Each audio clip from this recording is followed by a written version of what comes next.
Thank you.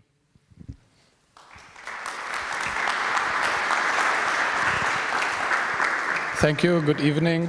It's a great pleasure to be again in Vilnius.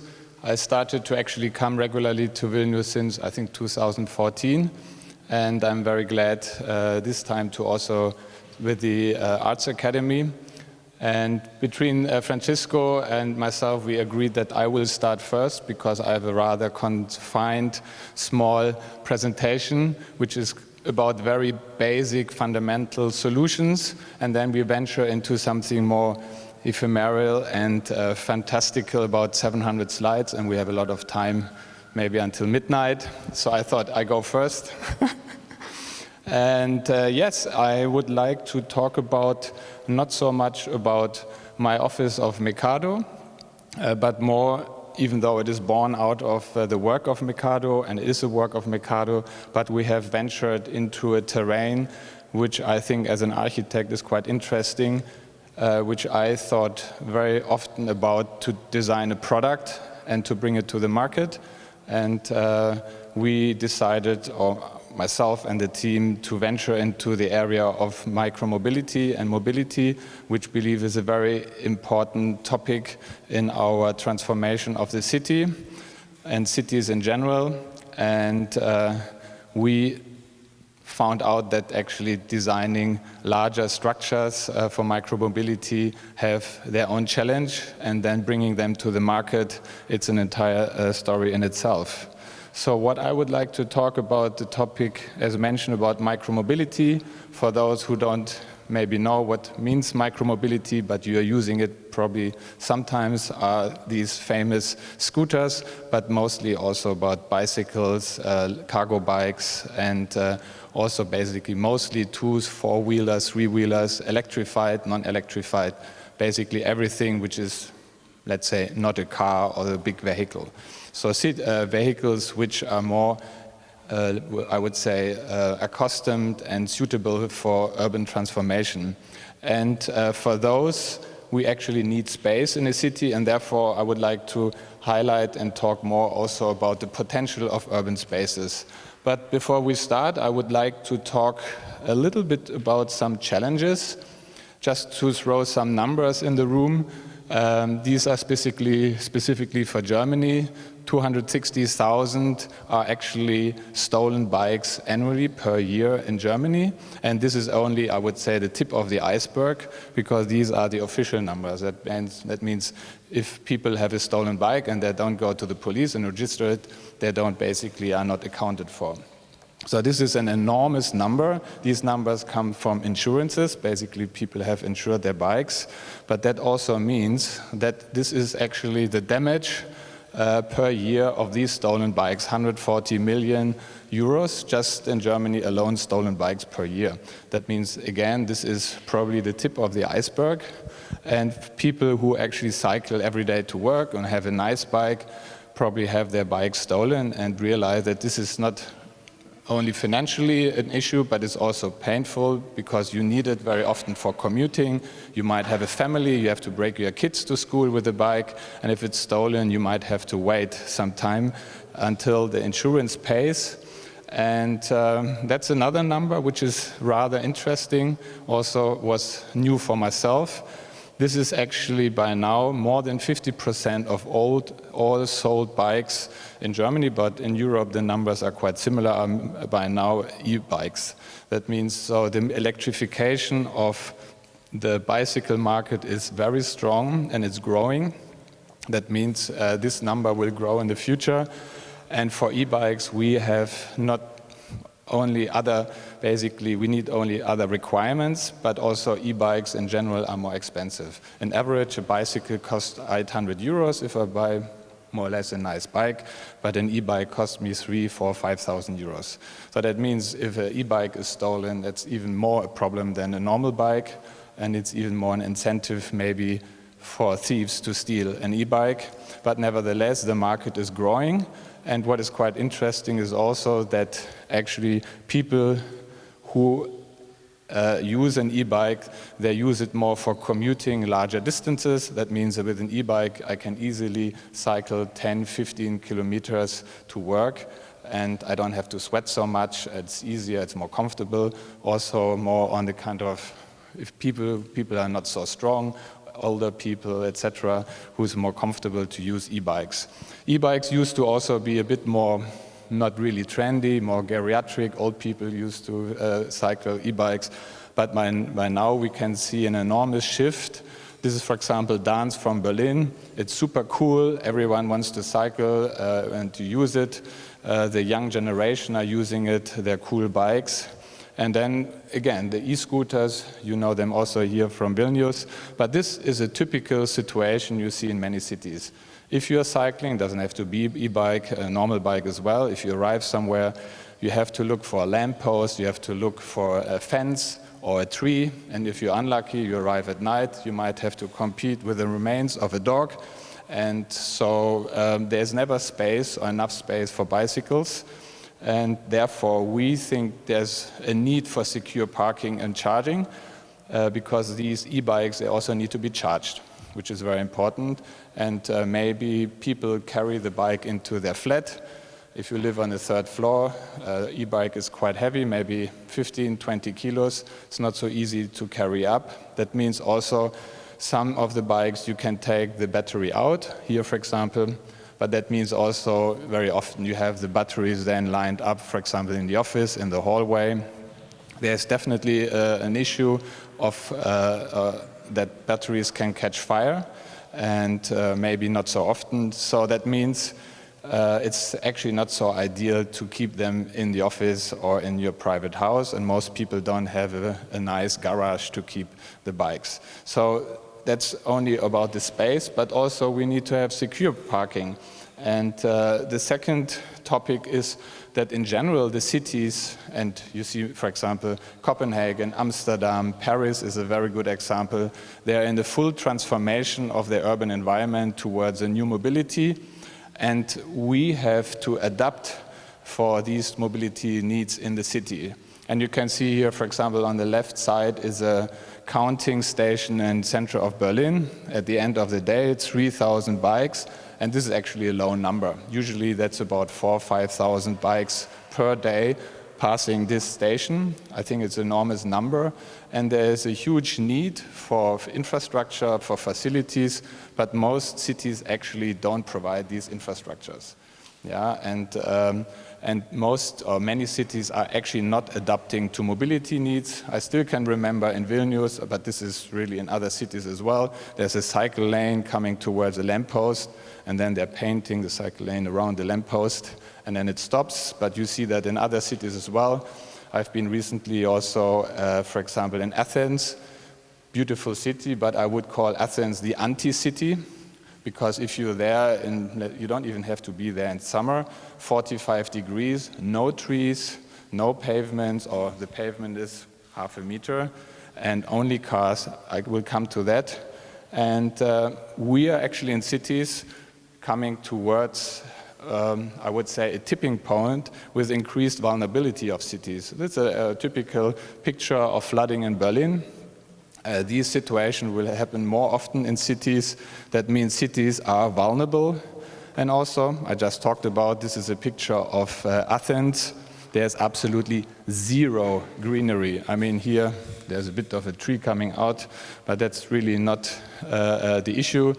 But here we will have around 45, 50 degrees. That means it's almost not inhabitable to live in these cities. Therefore, I would call it the anti-city.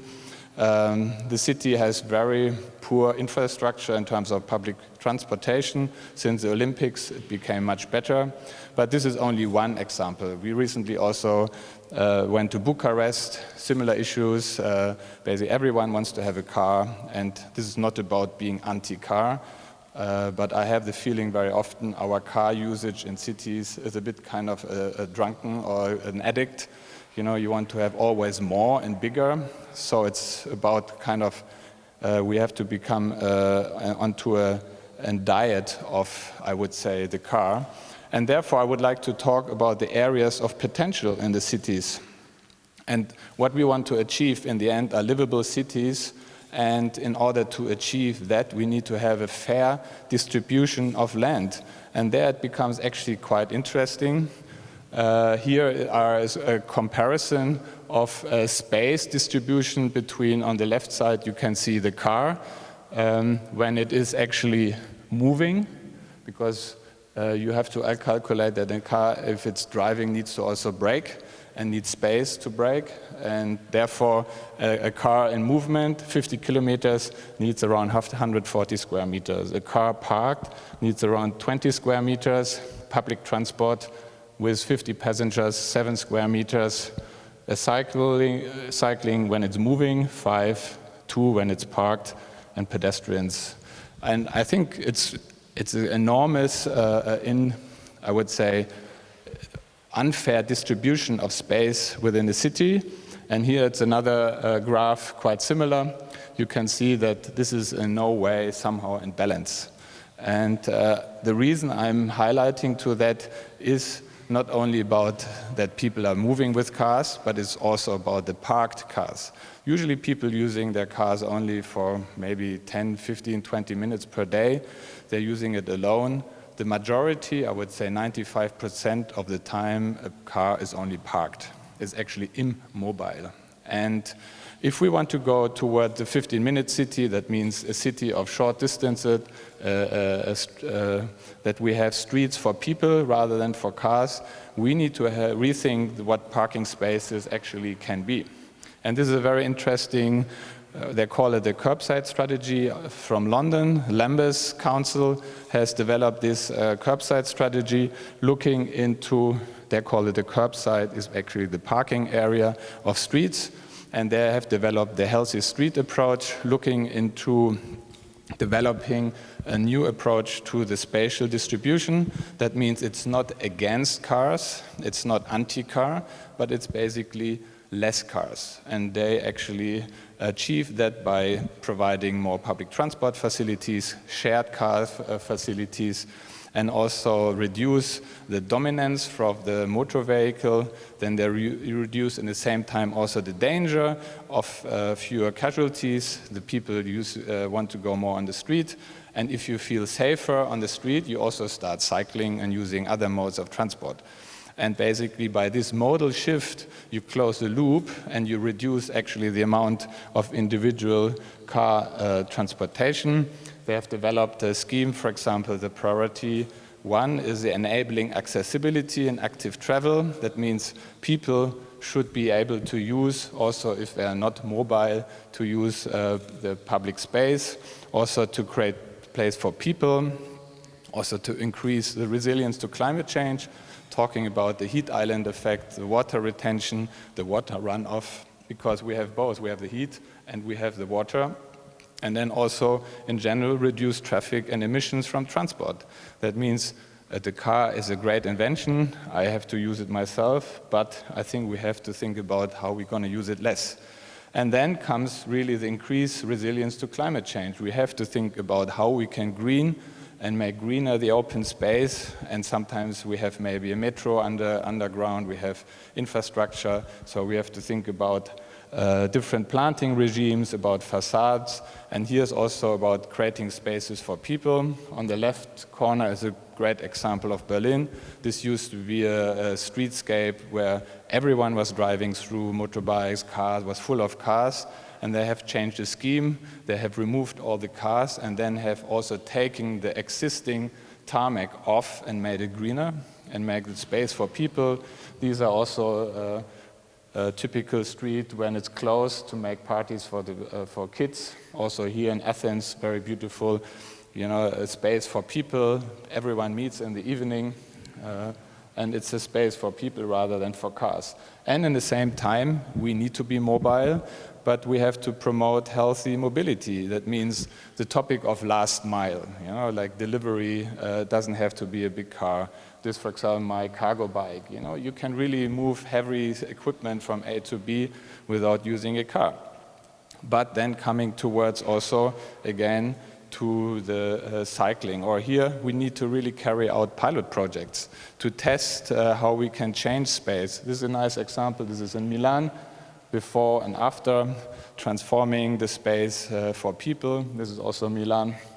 This used to be a very active junction in Milan, and to transform it into people spaces. And therefore, talking about possible solutions, I found this is a very interesting study, recently came out in Germany, has been done by the Fraunhofer Institute, which is a very famous research institution, and it was basically initiated by the ADFC, which is the Association for Cyclists in Germany. And what is quite interesting, because we have in Germany, like in other countries as well, currently a huge, I would say, almost a fight within the society between, let's say, you go green, you go alternative, you go you don't use car, you use cycling, and then actually you go almost backwards everywhere. You want to drive everywhere with your car. And so there is a huge conflict. And also, if you talk about the spatial distribution, the conflict really breaks up, becomes quite aggressive, I would say. And what I like about this study, that this has been done by a very independent scientific research institute. And it was a very comprehensive study, and what they found out is that currently in Germany you have 30% cycling is part of the entire mobility mix in the country. And they found out that this 13% can be increased, that means cycling can be increased to 45% if you basically do these 3 steps. You do a friendly infrastructure for cyclists and pedestrians. You do the modal shift. That means you have, for example, and this is also a change in the legislation in Germany, which is very interesting, that companies, they become now a mobility budget. That means I can give to my employees a budget of number X, 100 euros per month, whatever, 50 euros, and you can use that 50 or 100 euros, whatever you want. You can use it for petrol in your car. You can basically cycle to work. You can get a Jobrat, basically financed by the company. You can use a monthly ticket for your public transport. So it's up to you how you want to use it. It gives you flexibility, and interestingly, you can deduct it from the tax. So by doing that, they're supporting actually alternative transport. This is basically the second step. So you can cycle, you can go, for example, to cycle to the train station, use a train, and so on. And the third one is actually that the administration, the government needs to have a cycling-friendly policy and politics, that people have the feeling they're understood. So they're saying if you do these 3 steps together, you can increase in a country like Germany cycling from 13 up to 45%, which is enormous. Yeah? And I personally have lived in Rotterdam for 4 years. I mean, it's enormous. I mean, Netherlands has been there also, let's say, 30 years ago and 40 years ago. It was a very hard, and you always think, Netherlands, everyone is cycling, it's so great. But they have been going through that process, very hard process also for decades to arrive where they have been now. And it's not an easy path, but you need to start and to do these steps in order not to become an anti-city, yeah, which is not livable in the future. And even now on the European level, we have the European Declaration on Cycling, relatively new, to integrate all the different approaches throughout the European Union and to foster and strengthen cycling in the European Union. And number 3, chapter 3, is creating more and better cycling infrastructure. You're not cycling if you don't have the infrastructure. That means better roads, cycle roads, separated from the car traffic, better bikes, and so on, better charging. And that's where, to close the circle now, we come in, where we developed products we are bringing to the market now. We create what we call your personal parking area. We join a new area of electric parking. That means it's not a parking only, it's also a charging station. And there we have basically developed a station where you can park and charge for your personal mobility needs. And that's our vision. One parking station is exactly half of the size of a parking space. That means if you take one car out, you can put 2 parking stations in. They're accessible from the pavement. You can open them with an app. The electrified here are the sockets. Unfortunately, in the bike sector, it's the same like with mobile phones. Everyone has an own charger. That means nothing is compatible, and therefore the smallest kind of, I would say, technology where everything fits is a normal 230 volt socket, which is ridiculous because this is actually not what a bicycle needs, but this is actually where everyone meets. This is a standard, and so that's where we are right now. This is one station for 4 bikes. If you take one car out, 8 bikes in, it is actually protected for the weather, rain, but also for stealing and also for vandalism, and also you have a space. And I personally would actually book a place like this. Unfortunately, I live in Berlin. This is not allowed because this is public space, and I'm not allowed to put this in public space. Yeah, and this is where actually the cat chases a tail. And even though we have now built the 3rd prototype, it's there, and actually I needed to rent a parking space in order to put my prototype somewhere rather than using it where it is actually needed. Yeah, quite interesting in terms of policies in a city. We have developed actually an entire product family from a closed station to an open low threshold station where it's just covered by the rain for bicycles, but at the same time also for scooters. All of these are electrified. That means the scooters could be or can be charged here, like the bikes. And then we have also a very low threshold docking station, which right now, for example, here in Vilnius, you can see now that if you use a scooter, you have to park in dedicated areas. But nevertheless, most of the time, the scooters, they're all falling and over. And after a while, in the evening, you have spaghetti. That means if you would provide this docking station, you can park your scooters, 8, 4 on each side. They're actually not falling over. And so it's also quite important about the acceptance of the new mobility that that these are regulated. You know, here, for example, Vilnius is very nice. If you drive through a certain area with a scooter, we actually came to this lecture with a scooter.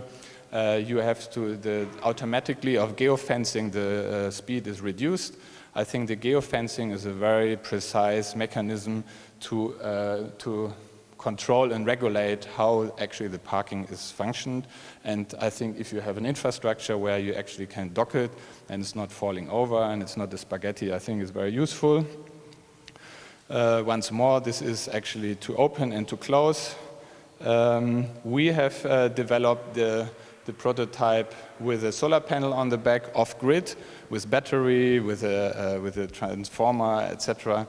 And it works off-grid, but the technology which goes in there is, I would say, rather expensive. And then if you think about putting a product on the market which is too expensive, which no one buys, also doesn't work. So we are not progressing further with the off-grid version, only with the grid version. But that's now going too much in detail. Again, that's for bicycles, that's for scooters. And what's also quite interesting, the plug-and-play concept, that we don't need foundations. That means you can just place the station wherever you need, in your courtyard, in your private, in front of your company, and the open space. And if you have a problem that you need to renovate something, you have to go, or you have the feeling the location is not right, you just move it. And you're not bound to foundations. Also about the city space, here how you can arrange it in the different parking arrangements throughout the city, whether the open or the closed. Quite interesting also, in many cities they're opening now all the corners. That means now they start to take these cars away from corner, that if a car comes from here and there are kids coming from school, walking home, they're not blocked by the car. So this is actually a very nice opportunity to place these in front of the buildings. This is, for example, the retrofitting in private space. We are also in contact with housing associations, for instance, with I don't know how many thousand units. Very often, this is the best example, they don't even have bicycle parking in their buildings. And if they have a bicycle parking, it's in the basement. You have to carry it down the stairs because they don't have lifts, or you have to carry it up. And very interesting, It's also bizarre. You see that quite often in Germany. This is actually the rubbish. It's actually protected and it's even locked. Yeah. So, but the bikes, they're in the rain, and they're not protected and they're not locked. So actually it would be an actually relatively easy means of activating, retrofitting existing building stocks. Here you can see once more opening, closing. Here's a solar panel. This is also how it fits into the existing city fabric. This is in Hamburg when we went to a fair in front of a residential building. Also there's a light. That means in particular in the winter time where it becomes already dark at 5, 6, 7 o'clock. That means you arrive there and you don't have to go around in the dark and find your spot. You open it, the light goes on. It's very convenient. This is the latest prototype which was finished actually last week. It's actually not a prototype anymore. This has been sold to a hotel in Belgrade. We will deliver it when I'm back in Berlin. And here just also for the students, because I'm also running a workshop, as you have heard right now, as I cannot see any of my students here. I think they're still probably in the park working. And so, yeah, talking about implementation of something, you know, not only producing paper tigers, drawing. I think it's very beautiful for us architects to draw, but then if you go to reality, you go to implementation. Even for me as an experienced architect, this is a hell of a journey we are going through. And even developing the prototypes, even because here there are movable parts, there are electrical components involved to make it more efficient. You have to think about the cost, you have to think about the sourcing, you have to think about the production. Right now, we are moving very likely the production from Poland to Romania because of the cost. And the issue is also how much money would people actually pay for an infrastructure like that? Is it 4, 5, 6, 7, 8,000 euros? And so because you spend a lot of money for a car, but not for a bicycle and not even for actually protecting the valuable infrastructure as a bicycle. So this is about the prototyping, the production. Do you zinc it, do you powder coat it, and so on and so forth. So it's very interesting to think about it. Even if you go to fairs, how do you bring this beast of 400 kilos to a fair? We put wheels underneath, we have been driving thousands of kilometers to the fairs to unload it, to present it, so people can touch it. So it's actually quite of an endeavor. That's basically about the Domum. I would like to quickly show you one project which is more or less in the same family of thoughts. Before then I hand over to my colleague. And this is about mobility hubs. So thinking about bigger than only what I've been showing you right now. We have been doing that in collaboration with the University of Kassel. They have been doing a quite extensive research project about mobility in the countryside, because very often we focus in mobility about cities. When we talk about urban mobility, it's usually about cities. But actually people who live on the countryside also need to be mobile. And usually in the countryside means if you want to be mobile, use a car, of course. But if you follow actually the numbers, it becomes very interesting that the majority of the transportation of the movement in the countryside is actually smaller than 5 kilometers. That means, and my mom lives in a village, for instance, the people just drive around the village. So actually in the village you can also use your bicycle. But nowadays, I mean, when I was young, everyone was using a bicycle in the village, but you're not doing that anymore. You even go to the bakery, if you live in a village in the countryside, with your car. You go shopping with the car. So the car became the norm of everything you do. So I think thinking about mobility in the countryside is equally important. So the University of Kassel has done an extensive research about this topic and has asked 4 architects to develop in these, I think were 6 locations, mobility hubs for their research.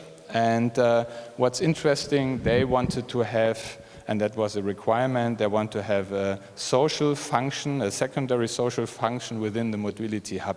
Because they're saying we maybe know that when we were younger, if you drive to the countryside, where do the young people hang out? That was a time before the mobile phone, probably on the bus stop. Yeah? So the bus stop used to be a bit the hangout point, the social meeting point, and nowadays no one is using that anymore. But if you think we go back to that, the mobility hub can actually be a hub where you have car sharing, where you have a station where you can receive your packages, for example, your delivery from Amazon, wherever. You can actually rent a bike, you can basically charge your bikes, and so on. You maybe can move to the next city. There are concepts like the kind of transportation bank, where you can share basically transportation.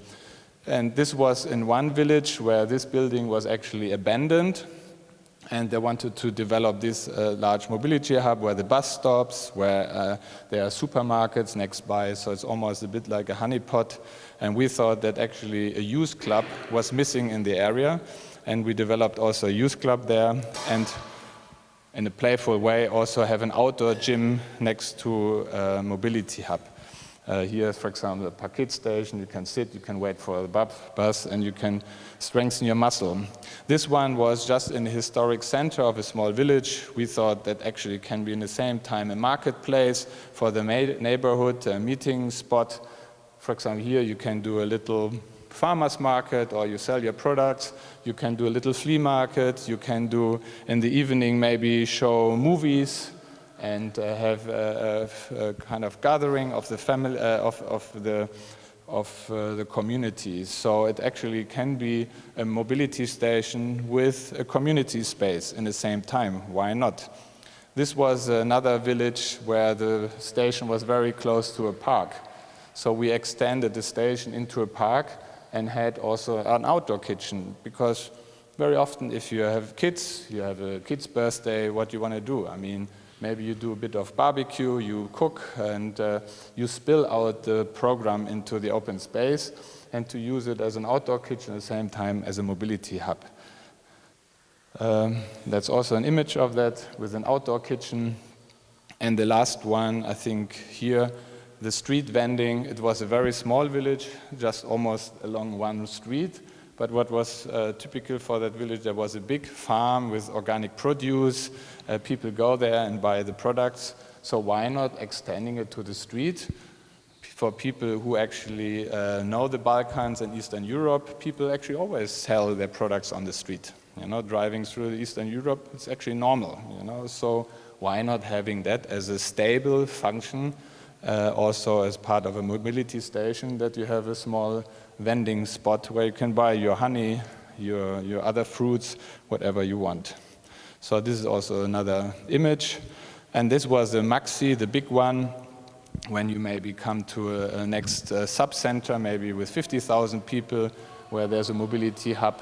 And that's actually something they have implemented already in East Germany very successfully, when they introduced also a health kiosk. Because in the countryside we have a big problem with the shortage of doctors and the availability of health services. That means if you have a health kiosk where maybe a doctor comes every Tuesday and every Thursday for the afternoon in that health kiosk, he has small facilities there, and can also, you could place that also in a mobility hub. They have been doing something similar in Eastern Europe, and it's in East Germany is very successful, where a doctor can actually then not only provide service in one village, maybe in 5 villages simultaneously. So that's what we call the Maxi Hub, and that's basically so far. I would like to then hand over to the 700 slides.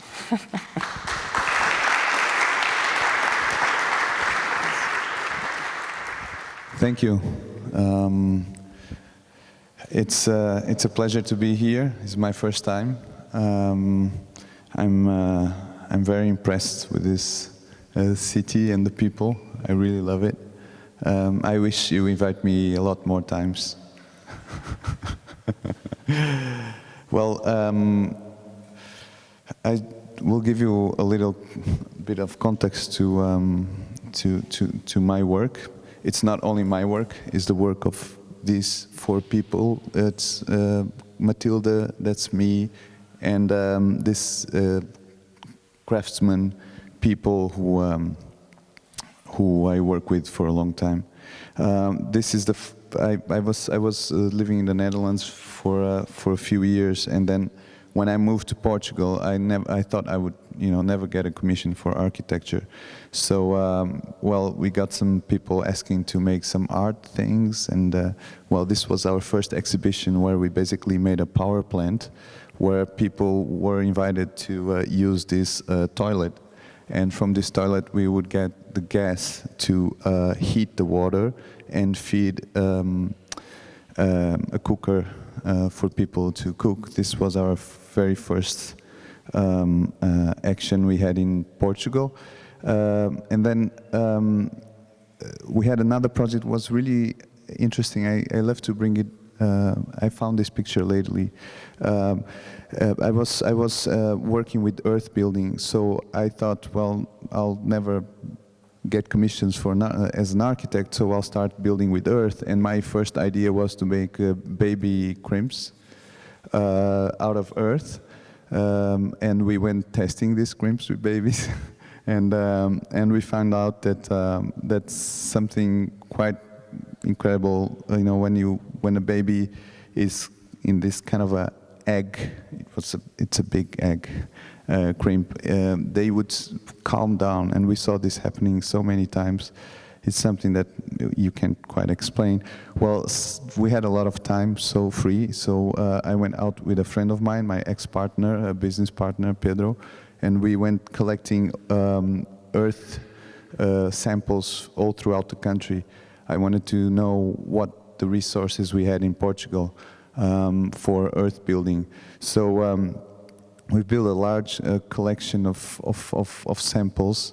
We would place the earth in bottles, in water bottles, so we could see how, the basic buildup of the soil. We would also, this was extensively done for years. We've been doing this kind of small samples where we would plaster with a crude earth and then try to get a sense of what we were handling, whether the material cracked or whether it let some dust off. So, well, we got a first commission to make earth flooring. That was quite an interesting thing, because we had to start really testing things for real. Many tests. Well, these photos were taken when the tests were already completely, demolished. Of course, many testing went wrong, but and then we ended up making this first building where the walls were all made out of earth. We used lime plasters sometimes in bathroom, but and the earth flooring as a interpretation of the ancient traditional rammed earth floor. We came up to this kind of grid shape flooring, because we basically didn't know how they did it all times. There aren't many descriptions on how earth floorings were made, so for a few years I wouldn't know how to make an earth floor without this grid. So we cheated a bit and we made this grid so we could contain the earth as we were ramming. Well, later we learned that there were lots of people just hanging, with, stepping the earth at the same time, so they could flatten the floor and ram it without running into the problem of ramming here and getting it off there, and then you go there and ram it, and then it's going high here. So that was the problem we had, and when people worked together, ramming the floor, this wasn't a problem. Well, we went from this kind of trials on finishing materials and floorings into something more substantial. We had a commission for this farmhouse to rebuild it, and we used only the resources they had there. We quarried the stone in the site, and we quarried the clay also in the site. This is a project that was quite interesting in the sense that we could see how much you have available when you actually make an effort to know your resources. Usually it's enough or close to enough for the gross building construction. This is an interior picture of this farmhouse, where this is all made with local materials, and the stone and the clay was sourced on site. Well, at a certain point we have this was later on, we had a project, I want to bring it in. This is a model of a site, like pretty large site. This is the sun arch, which we adjusted also for the moon path.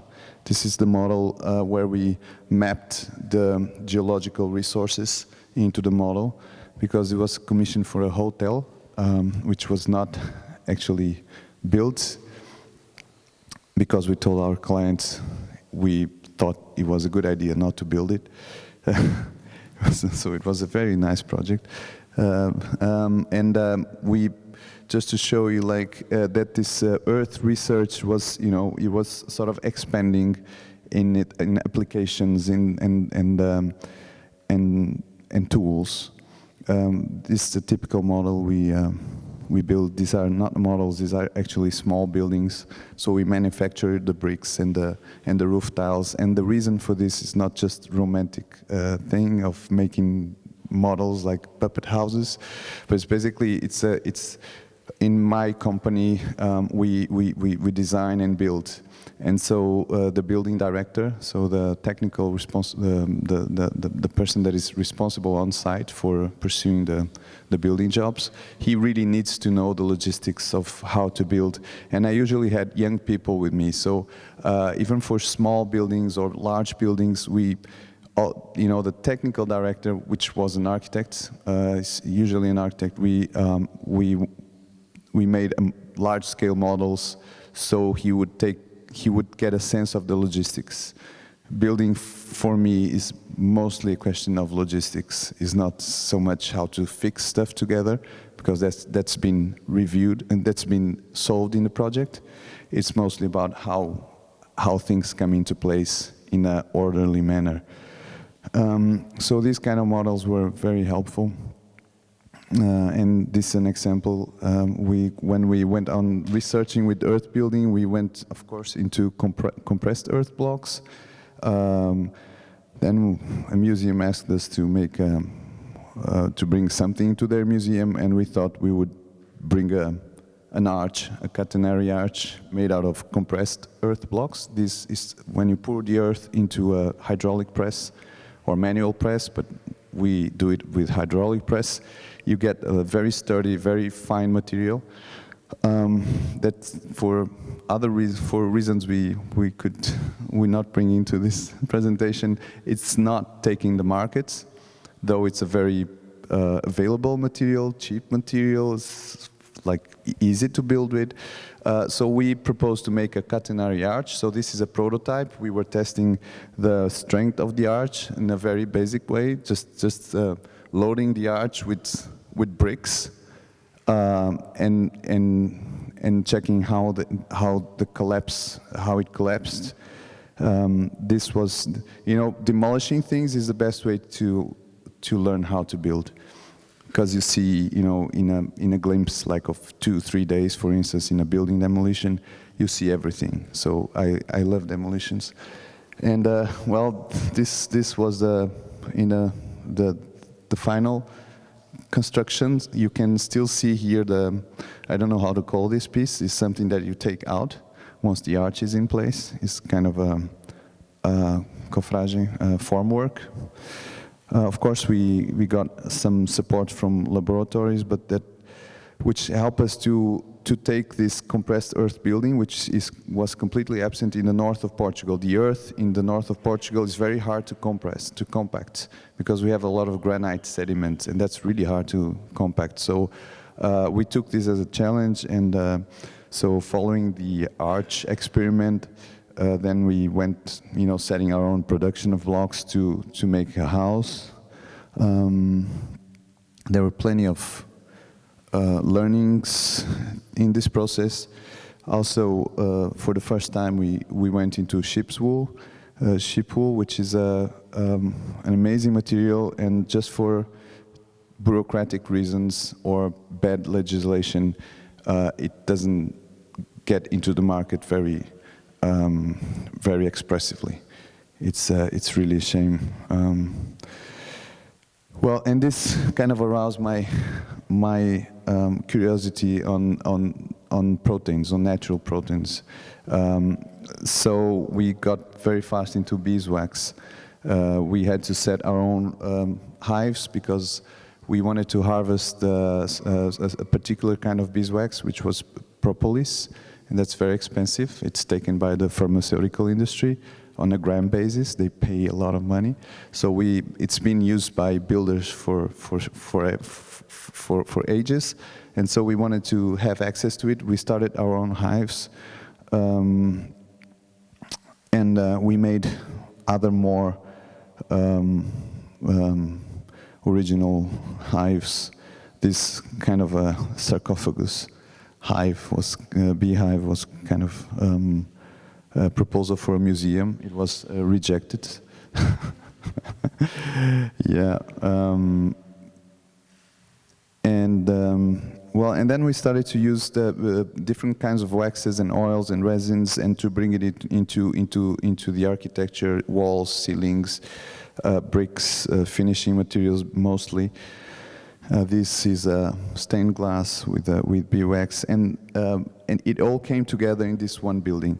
It was a building. It's a building in downtown. It's a historic area in Porto, and it's a popular house. It's a house for citizens. It's not aristocratic, or it's not a church. You know, it's just a simple house. I wanted to take the spirit of this kind of austerity of the way the population used to build, and we bought 14 tons of earth, and we rebuilt the whole house with earth only, just by basically mixing it with oils and resins and waxes. We could make the earth very hard or very soft. And we also played around with salts. Everybody possibly knows that when you add salt into a plaster, the salt will migrate into the surface. And this is seen as a kind of a pathology, as something that is bad. But we were sampling this as an ornamental texture. And we realized that, you know, as you apply salt in different quantities, you get different patterns showing up. If you do it like less, you get, of course, just kind of a few moments. But as you increase the amounts, then it starts to get really interesting. That was kind of also a learning point in this process. And the third point was that we set up. We decided to compact our own tiles for flooring, because I was looking for a solution for flooring. I don't want to, you know, just go and pour a micro cement, or whatever, you know, a resin into the floor. So we started the production of earth floor tiles, which are those. Well, this was meant to see the floor, but it's hard to see anything. But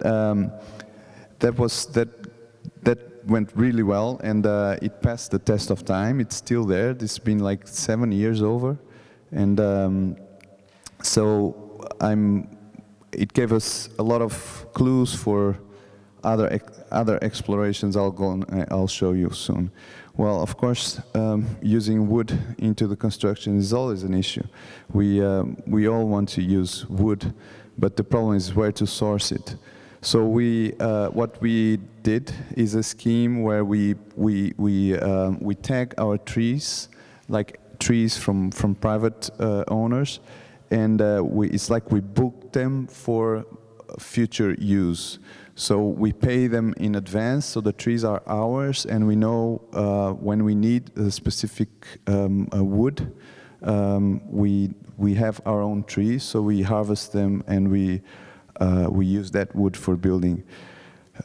So treating the old wood and new wood with care is, I think, something very, for me, very moving, and it makes architecture way more interesting than just using wood as a generic material.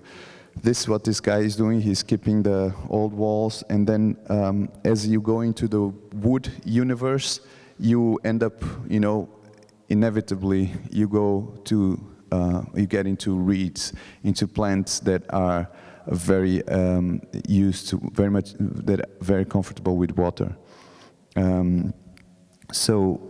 Reed, using reed as a substitute, as a replacement of gypsum walls. That's what we started to work, and also to test how, you know, the bending capacity of different kinds of reeds, so we could make different surfaces and well, of course, and then you get into straw bale building, which is something that it doesn't, I have to tell you, it doesn't feel right somehow.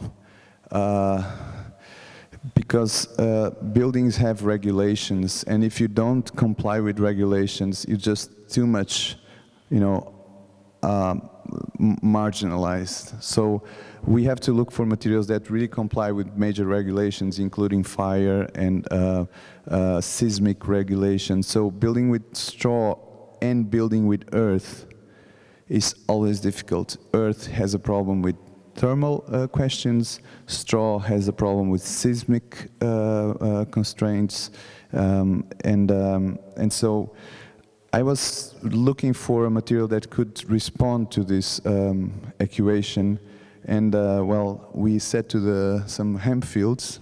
So this is a hemp plantation in Portugal, and we harvested this during holidays, you know. It's my car, see all the luggage. So we fill the car with hemp stalks, and that after some time gave place to a building made out of hempcrete in Portugal. It was, I think, pioneering building. We made the recipes we developed for this building all public. This is one part of the building. This is a model where we tried different things. Like, one of the most interesting things I found in this process was that with hempcrete, you can use textiles as a formwork, which is quite amazing, and it's saving huge costs in the construction process. If you can use a textile as a formwork, as opposed to just wood or pre-made formworks. So we had to make this building in hempcrete. We had to make our machine to press our hemp blocks. It was not easy to make this machine, but we finally made it. We made our production of hemp blocks. This was 2019, I think, something like that, or 18. Yeah. We had to make large prototypes, so that the other technicians, they would feel, so that we could price the building properly. So when people build with something they've never built before, they have to get direct contact with materials, and they have to try it themselves. Like, for instance, the plumber, he has to go there and place his pipes and all, so that he can price his job properly. So making one-to-one models is a must in this kind of architecture. And we finally, got the building. Oh, you see there? This is Utah. So this is the textile that worked as a formwork for the hempcrete. So at a certain point, we had the building skeleton wrapped on textile, completely wrapped, like a Christus sculpture, something like that. And we had to develop also to research the plasters. And here you can see the compressed earth tiles for flooring. These are plasters, flooring, like ceilings. well, happily, at a certain point, there were some people who thought it was a good material to escalate in the markets, so they industrialized it. We're very happy with this development, so we really feel we played a role in this escalation of hempcrete as a building material in Portugal. And there was like another step, which I want to tell you this story, and I think it's going to be the last contribution to this presentation. At a certain point, I thought, if we make a wall that has a different, just going back again. Now, hempcrete is the only building material that one material complies with all regulations. So with one single material, you comply with fire regulation, acoustics, and thermal regulation, which is quite something. I mean, you haven't seen this since regulations came up into the building regulations happened. So this is quite something. And then the thought, so hempcrete is doing this. But if you want to go one step forward, then you think, well, if this one building material, I can give it certain properties in the outer layer, in the middle layer, and the inner layer. So if you break it into 3 recipes, then you have a building material that is even more responsive. And so we started to work the inside layer. We wanted to make hempcrete walls composed of 3 layers. So the inside layer, we started to add oils, like vegetable oils, into the hemp sheaves to get more compaction and to make the walls with a kind of nice finishing for the inside. And this we got with these blocks, so this double layer block. And we were afraid they would detach, that this wouldn't work, but it worked really fine. And so we made, you see, these are double layer blocks. We made a building with those blocks. But there was a point that an art curator came to our office and he said, well, we want to, could you, we were searching then for the, so we found this layer, this is very good for inside. This was working as a middle layer of the blocks. So this is complying with thermal and acoustic regulation very strongly. But we needed an outside layer that would make hempcrete blocks resistant to the rain and funguses, etc., etc. So at that point, this art curator came to our office and said, well, why? I want to make a replica of Alvar Aalto's garden pavilion in my museum. So it was like, it was larger than this room. It was like something really, really big. And we said, well, so let's make it with the material we are studying now, which is charcoal. So we made this Alvar Aalto pavilion with a hemp charcoal mixture. So these were the blocks, charcoal blocks. And this charcoal mixture, that's what we wanted for the 3rd layer. And it has a lot to do with the sugiban, you know, the Japanese technique that you burn the wood, so the wood is more resistant, blah, blah, blah. So that's what we wanted to apply into hempcrete. And the thing is, when we got at the end of the exhibition, there was a phone call like, hey, now we need to demolish and to dump all this charcoal thing. Can you come and take your blocks? And I said, well, that was not part of the contract. We had a contract to set up the art piece, but you know, when artists don't make it explicit that they take it away, then usually the museum does that part of the job. And so they were like, oh God, how can we handle all this, like some 20 tons of material? And by that time I was making another building. It was only the skeleton of the structure was in place. And I thought, well, maybe if I cut the exhibition in parts, I can maybe fit it into the building that was under construction. And that's what we did. Well, first we made a prototype, a one-to-one prototype, so we could test it, and the tests were fine. So this was the building I was building at that moment, and so we went and we these are chunks of walls, what you see here, and that was for me quite an amazing discovery, because these large walls, like something like this big, we would take them horizontally, like 6 guys or 4 guys, just carrying it, and they would not break. Not even one wall broke. And this was a reversal in my thought, because I never thought a masonry wall would ever be carried horizontally without breaking. So this made for me very clear that with hempcrete you can prefab masonry walls.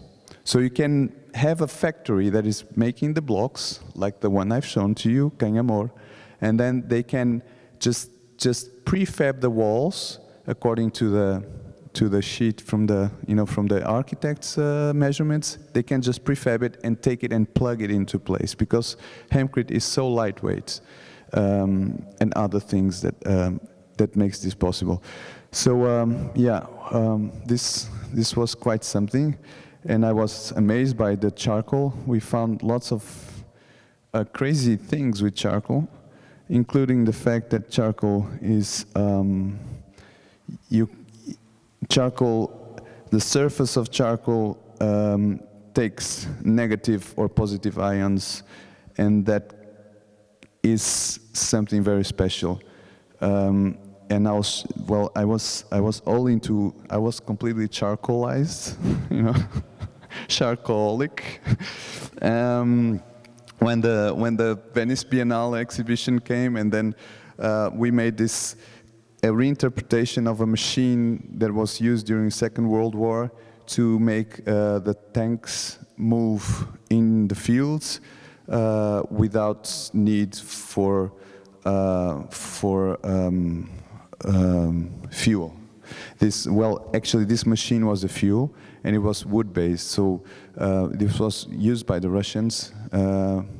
They would feed the machine with small chunks of wood, and that would give them plenty of hydrogen. And as a byproduct, you would also get an amazing fertilizer, which is called active charcoal. So we made this replica of a machine with a story of a guy who walked with this machine, and he made a big forest and blah blah blah. But this is like the romantic part of something else which is underway, and which I saw about a year ago. There was is the capacity of we call this black hemp to stop EMF transmissions.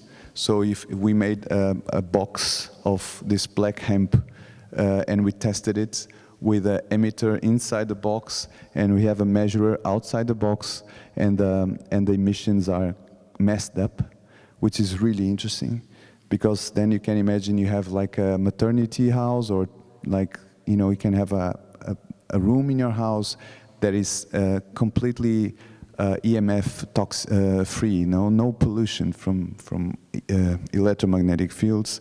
And something else that we also knew by that time is that you can make batteries out of these walls. So this was told to me by a guy from Canada. I've met him like some 4 years before. He was a crazy guy. I've never seen him ever after. He was in a hemp fair. And he told me we could make batteries out of cement charcoal walls. And in 2023, and that's what I wanted to show to you, but I'm not sure I have this here now. So very recently, MIT just published a research paper where they claim that that you can make super concentrators, which is a fancy name for very large batteries, out of building walls, where charcoal is present in high quantities. And it's not something too far-fetched. I mean, it's perhaps the way the future will show us, because we don't find a way to produce batteries that are not too expensive. And these are huge batteries made with cheap materials like cement or lime or charcoal. So I put my bets on charcoal research, and I hope you enjoyed the presentation. Yeah.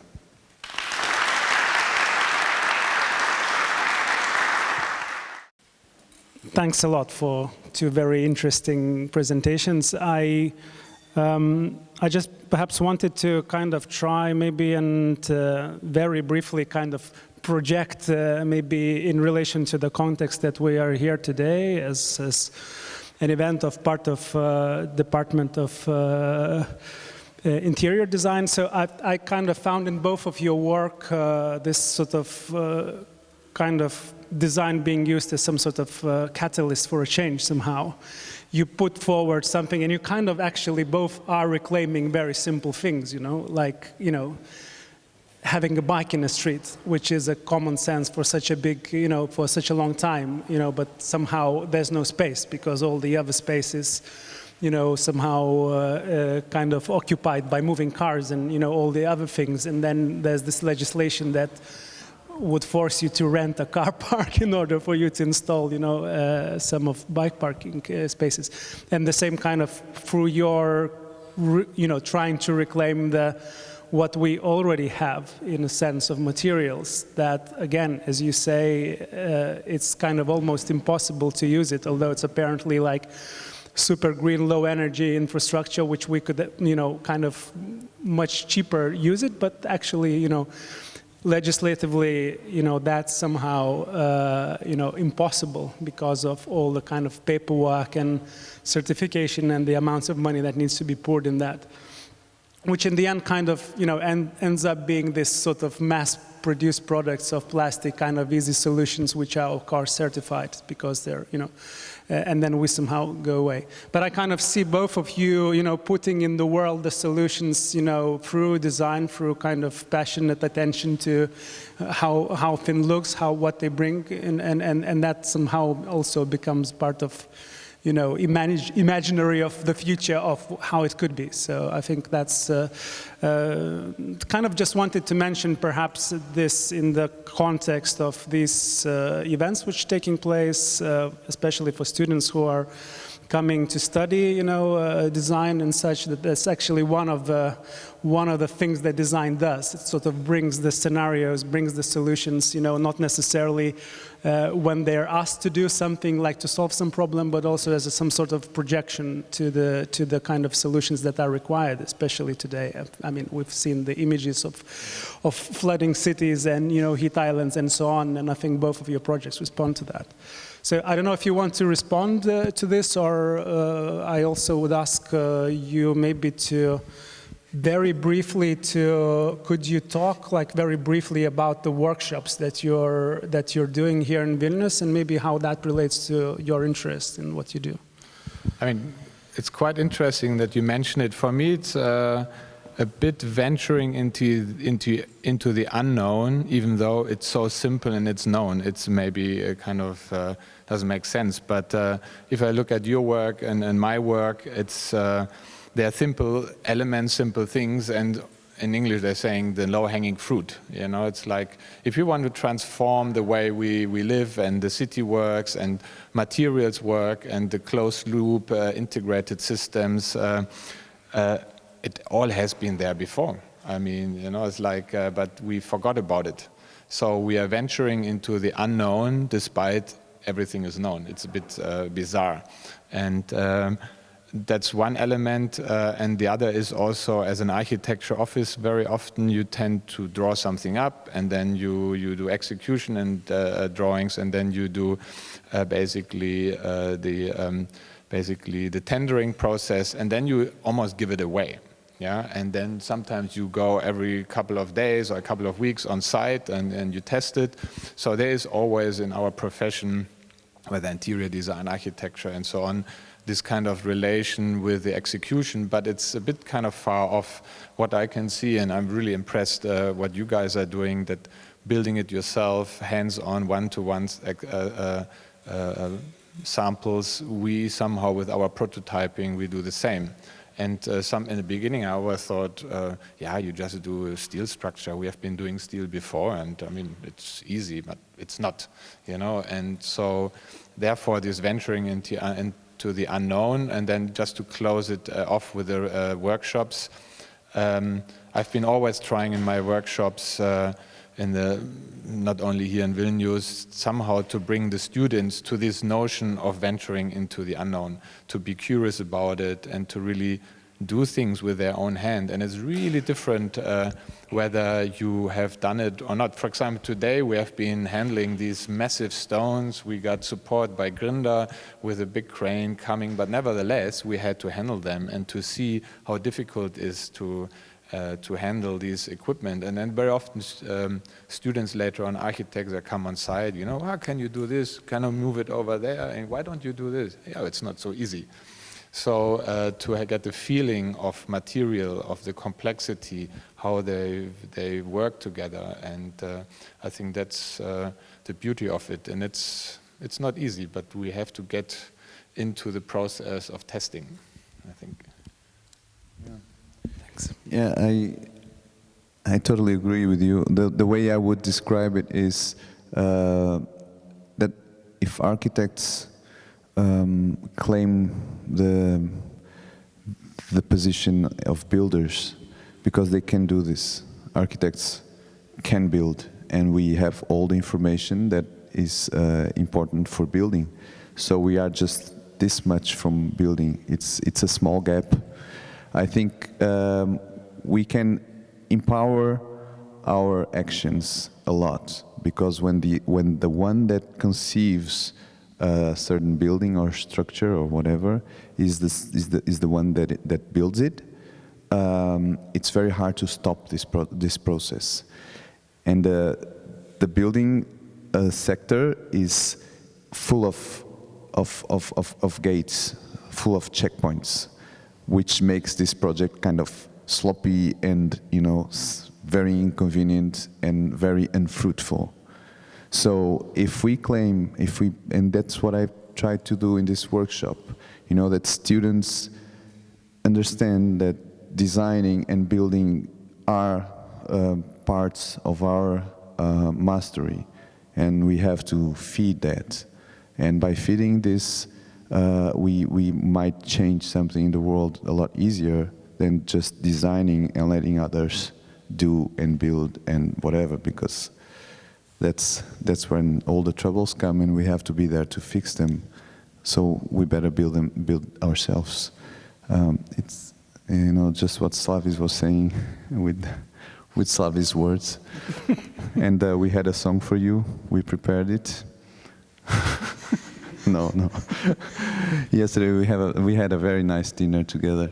Yeah, thanks a lot. So, yeah, thanks for bringing that as well. Yeah, the construction processes, which kind of, you know, more and more when you practice, almost, you know, looks like an impossibility, like impossibility in the very kind of way that these professions are policed by legislations and all kinds of regulations and everything. So that's something which I don't know. Like there's a lot of courage in kind of bringing this kind of, you know, bringing back again. That's something that, you know, people used to do, design and construct and so on. So I think we give away responsibility in a way, and also I think we are guided by fear. I mean, in our profession, I feel like everyone is scared. I'm scared myself. You know, it's like constantly, because with, at least in Germany, in other countries quite similar, in Germany very bad, with one foot you're somehow in prison, you know, because of all the kind of everything what goes wrong in the end is your responsibility. And of course you have an insurance, but nevertheless, it's a kind of universe of things which can go wrong. So you're guided by fear. And I think somehow through your process as well, I think we have reclaimed almost a sphere of our profession again, where we feel more comfortable and in this kind of universe of regulation and rules which no one understands anymore. You know, to go back to the simplicity again, to make things simple and understandable, and that also the young generation, the students and myself, we do understand how things work. I think that's quite important. And that reclaiming independency again from the industry. Thank you. Yeah. Thank you. I'll perhaps, because we had a slightly longer time today for 2 presentations, so I would like to open up as well for questions in the audience. And if anyone would like to ask anything, please raise your hands. Please tell your name when you're asking as well. Thank you. Hi, my name is Titas. I'm a first-year interior design student. I just had a very short question regarding the hem blocks. I saw that you still need to use a certain skeleton, like wood or something. What are the load-bearing qualities of hem blocks? Are they? Is there any possibility for them to be used as load-bearing structure, or it requires subframe or frame and to be held in place? Yeah, thank you. No. I mean, there are people who manage, who've been making some. I saw something from the UK, you know, where they. But I've seen this over and over again. You know, I've seen it with straw bale, trying to make straw bale like bearing structure. We've seen it, you know, with rice hulls, with all sorts of stuff. If hempcrete is not meant for a bearing structure, and that makes it very interesting. You know why? Because like 98% of the materials in your building are not bearing structure materials. So if you want to have an impact in building construction, you rather focus in the non-bearing materials than in the bearing materials. So that's why I have a kind of a preference for this family of materials.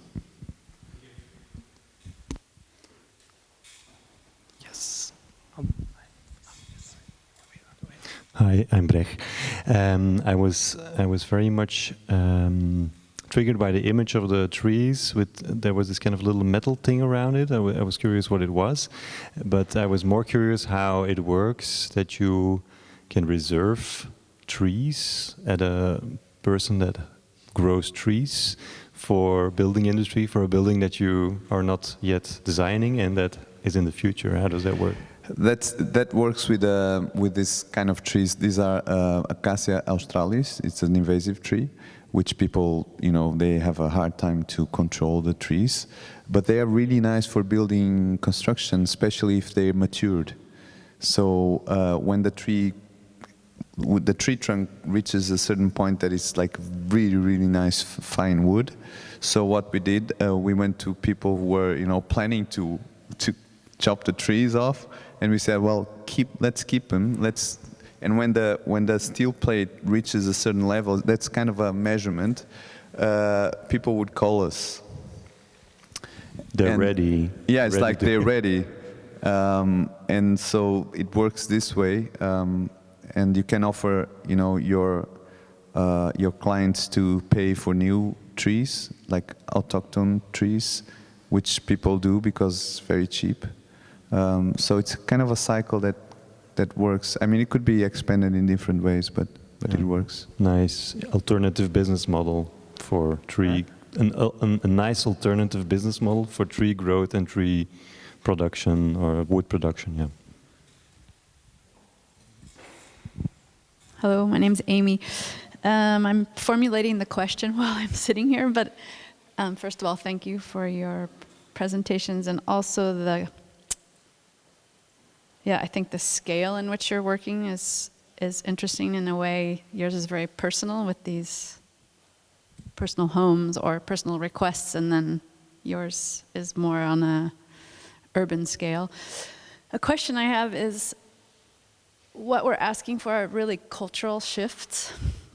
And in a way, I'm wondering where the social kind of social responsibility connects to these projects. Like, for example, with the bikes, is there a program where to get these bike kiosks, do people have to come together to ask for them so that there's already sort of a social community around these kiosks? I'm just wondering where the social transformation is happening and where this knowledge or the ability to make these solutions are not just in your hands, but in others.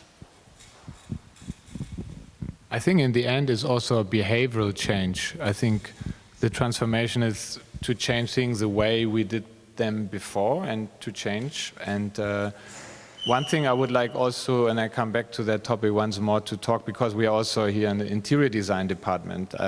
In terms of, I've been doing buildings and urban structures, large scale buildings, but in this case it's almost a smallish structure for us, for an architect, you know. But I found this rather interesting because no one is really taking care of such a scale. If you think about, let's say, public toilet, for instance, you know, like, I mean, who's really designing them? We have now very new ones in Berlin. They're super ugly, and I thought no one with a sense of design has actually worked on those, and they are now scattered throughout the city, everywhere, you know. So on this kind of smaller scale, even public furniture, there are some companies now, there are companies who are actually doing more beautiful stuff, but this is even smaller furniture. So there's a scale, I would say, where no one is really taking care of in terms of infrastructure. Infrastructure has to function, and then it's okay, you know. And I think architects don't really look into such a scale. So I think that also is a product designer, it's too big for them. So it's a scale where I think interior design is an interesting profession who look at more smaller scale, more focused, more zoomed in, and not in these large structures. That's one element I want to mention. And also in terms of how things function, we had a lot of discussions about our biking box and how people can access it, and the long term. And I have to say, everything what we have been doing has been self-funded. You know, we are not this kind of venture capital, seed funding, startup, and so therefore we have come to a point where now, I mean, we need to sell in order to keep going. Otherwise, there's no future. You know, and it's also a model where it's very difficult maybe to get external funding and startup funding, because everyone is in giving money into digital infrastructures, you know, but we are it's hardware. But so the question is, how does it work? It's actually, ideally it should be software, which is an open software. You can just book it like you do, for example, your scooter. But that would also mean we need to develop a large software, which is quite, or even we plug into an existing one, which is quite expensive. But coming back to your social function, in the UK, it works in that way that the one company is doing something similar, but it's analog, not digital, and they do it for the municipality. So they manage the entire process, but it is owned by the municipality. And I can apply, for example, if I would like to have the box in front of my house, I can apply, and if they have, let's say, at least 2 or 3 people, like a minimum amount per box in the street, you would get the box in front of your house. So, I mean, social function, I don't know, but it's kind of, it's also the question, how does it work? How do you make it accessible to people? It's a low threshold accessibility of infrastructure. Thank you. Any other questions? Okay.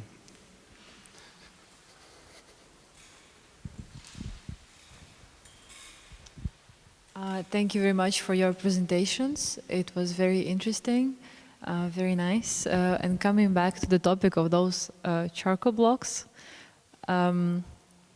maybe I missed it, but I wanted to ask about like waterproof qualities of the material, because to me it seems like it's something that it would absorb moisture and probably keep it.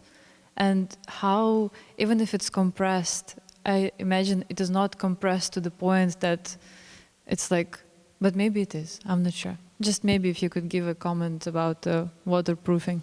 Thanks.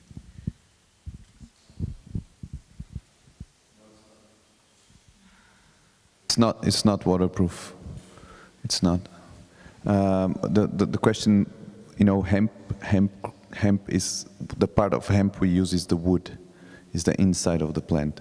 So we're talking about wood, though it has a lot more silica than normally. Hemp is just wood. And so the question of waterproofing wood is very tricky, because what you want with wood is that it doesn't rot. That's the main thing, because wood can handle water pretty well, okay? And so for wood not to rot, you must not have constant water in the wood, number one. Number two, you need to make it unpleasant for funguses and insects. And this unpleasant part is what you can work the most by adding charcoal or other things like borax, or you can make it very unpleasant for funguses and insects. So like half of the problem is gone.